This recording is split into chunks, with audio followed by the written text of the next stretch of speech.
Bueno, pues una vez terminada este chequeo bajo momentos, vamos a introducir los cortantes. Y ahí es donde encontramos que puede haber alguna pequeña pega en el programa, ¿vale? Fijaos, recordad que yo aquí he introducido los momentos que están equilibrados. Y en la pieza, digamos que no es portante, la pieza que está soportada, por decirlo de alguna forma, este sería el diagrama de momentos que estamos considerando, que es un momento constante de valor 130. Vale, si yo ahora introduzco un esfuerzo cortante de valor 126, que es el cortante que tenemos que considerar en esta unión, bueno, pues puedo introducirlo de esta manera, hacia arriba, de manera que el cortante iría aumentando a medida que me voy alejando del centro. O sea, perdón, el cortante sería constante, pero el momento iría aumentando a medida que me alejo del centro, ¿vale? No sabemos cómo es realmente en verdad este diagrama de momentos. Si esto viene, por ejemplo, es un empalme que llega a un pilar que tenemos aquí y el diagrama de momentos va haciendo así y va reduciéndose, pues sería el contrario, el cortante tendría que ser negativo.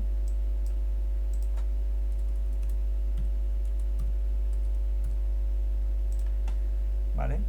Y veis que en ese caso el diagrama de momentos pues se va reduciendo a medida que me voy alejando, ¿vale?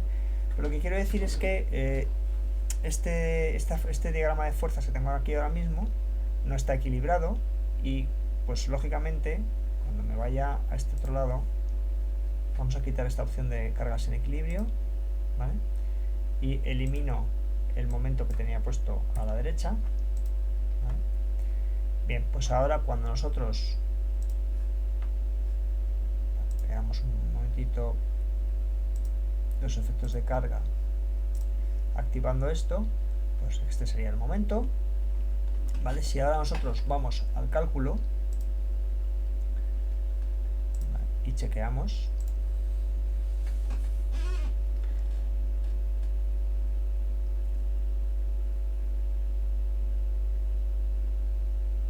bueno, observamos que el programa nos dice que la unión falla, ¿vale?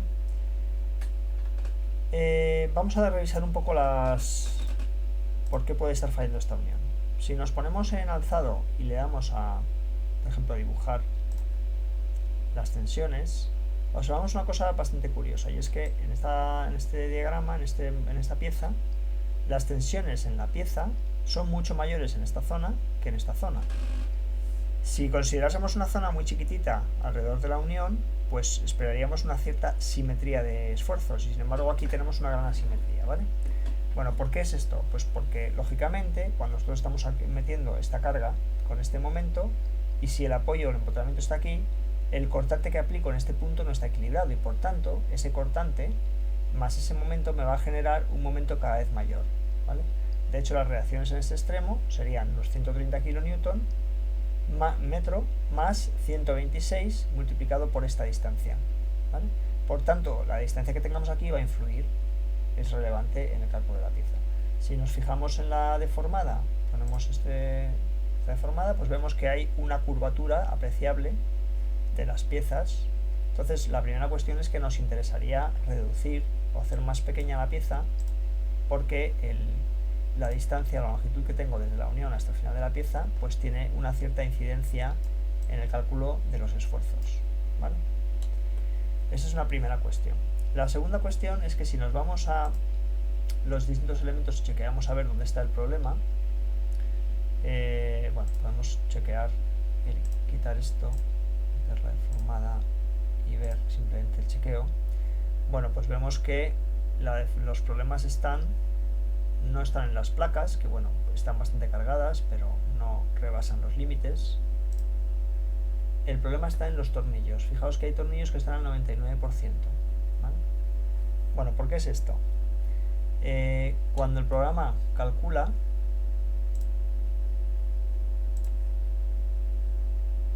obtiene unas tracciones en los tornillos, lo que hace es que la fricción del tornillo, o sea, la fricción de la unión, ya sabéis que estas uniones las hemos marcado para trabajar por fricción, el programa descuenta a la fricción la componente de tracción del tornillo.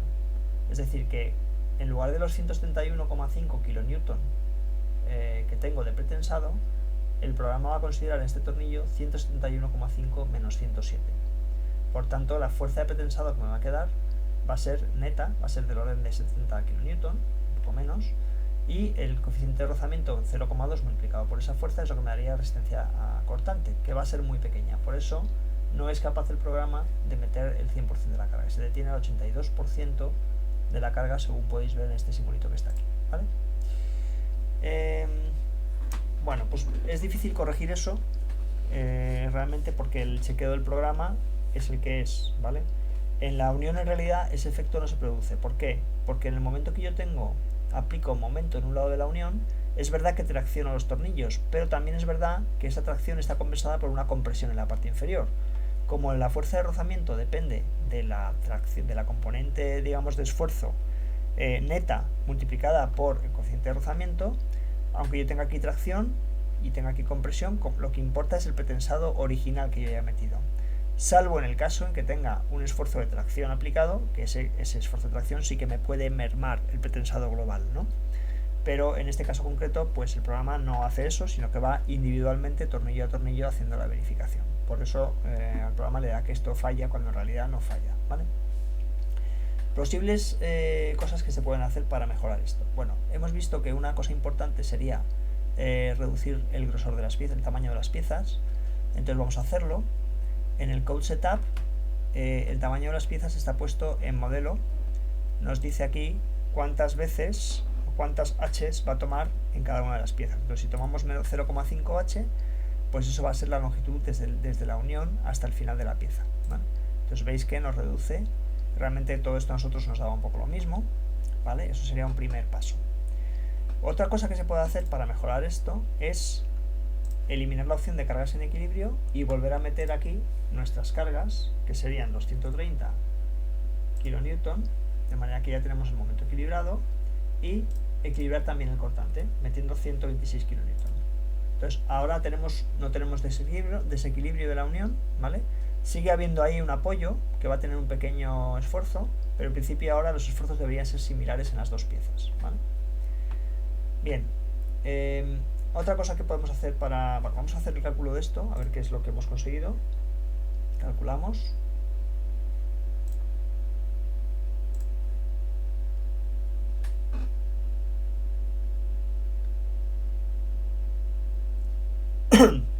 Bueno, veis que ya hemos mejorado un poquitín en el sentido de que por lo menos no hay tanta diferencia entre una parte y la otra de la unión. Sigue habiendo más esfuerzos en esta zona, pero está un poquito más equilibrado, ¿no?